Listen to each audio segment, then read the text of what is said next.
ଧନୁଯାତ୍ରା ଯାହାକି କେବଳ ବରଗଡ଼ କିମ୍ବା ଓଡ଼ିଶାରେ ନୁହେଁ ସମଗ୍ର ବିଶ୍ୱରେ ପ୍ରସିଦ୍ଧ ଅଟେ। ଏହା ସର୍ବବୃହତ୍ ଖୋଳା ଆକାଶର ରଙ୍ଗମଞ୍ଚ ଭାବରେ ଗିନିଜ୍ ବୁକ୍ରେ ମଧ୍ୟ ସ୍ଥାନ ପାଇଛି। ଏଠାକାର କଂସ, ଏଠାକାର କୃଷ୍ଣ, ପୁତନା, ଶକଟା, ବକଟାଙ୍କର ଦୃଶ୍ୟ ନେଇଯାଏ ଆମକୁ ସିଧା ଦ୍ୱାପର ଯୁଗକୁ। କିନ୍ତୁ କ'ଣ ଆପଣ ଜାଣନ୍ତି ଧନୁଯାତ୍ରାର ମୁଖ୍ୟ ଉଦ୍ଦେଶ୍ୟ କ'ଣ? କାହିଁକି କଂସଙ୍କ ଆଦେଶ ଆଗରେ ହାର ମାନନ୍ତି ସରକାରୀ କର୍ମଚାରୀ? କ'ଣ ରହିଛି ଧନୁଯାତ୍ରାର ବିଶେଷତ୍ୱ ଓ ଗୁପ୍ତ ରହସ୍ୟ? ଆସନ୍ତୁ ଜାଣିବା ସମ୍ପୂର୍ଣ୍ଣ ସତ୍ୟତାର କାହାଣୀ।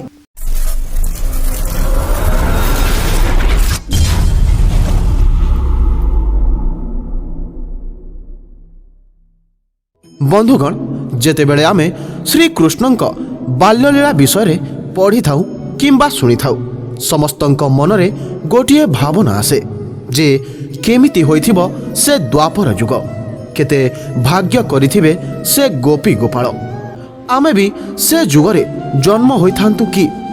କିନ୍ତୁ ଯଦି ଆପଣ କଳି ଯୁଗରେ ଦ୍ୱାପର ଦର୍ଶନ କରିବାକୁ ଚାହୁଁଥାନ୍ତି, ତେବେ ଦର୍ଶନ କରନ୍ତୁ ବରଗଡ଼ ଧନୁଯାତ୍ରା।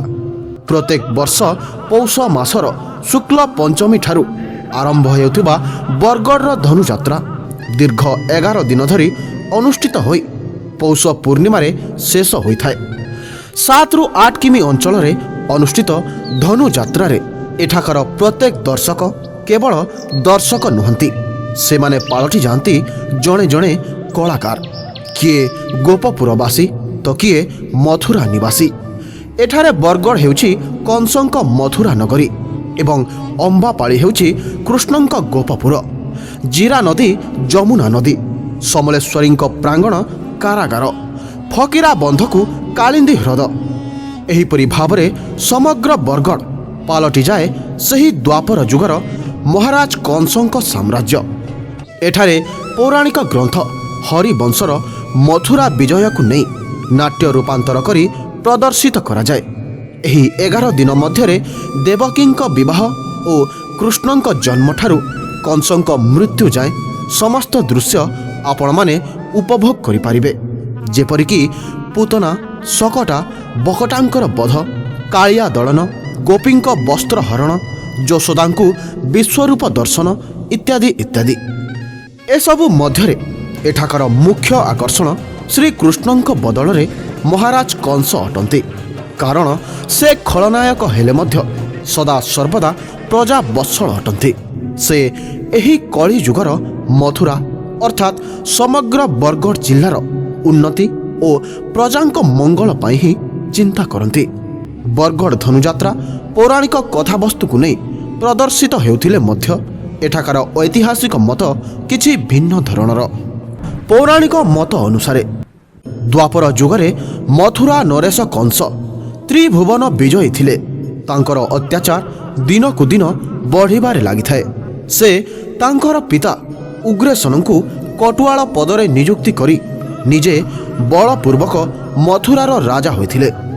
କିନ୍ତୁ ଭଉଣୀ ଦେବକୀଙ୍କ ବିବାହ ପରେ ଯେତେବେଳେ କଂସଙ୍କୁ ଶୂନ୍ୟବାଣୀ ହେଲା, ହେ କଂସ, ତୁମେ ଏତେ ଖୁସିରେ ଯାହାଙ୍କୁ ଶାଶୁ ଘରକୁ ନେଇ ଛାଡ଼ୁଛ, ସେହି ଦେବକୀଙ୍କ ଅଷ୍ଟମ ସନ୍ତାନ ତୁମ ମୃତ୍ୟୁର କାରଣ ସାଜିବ।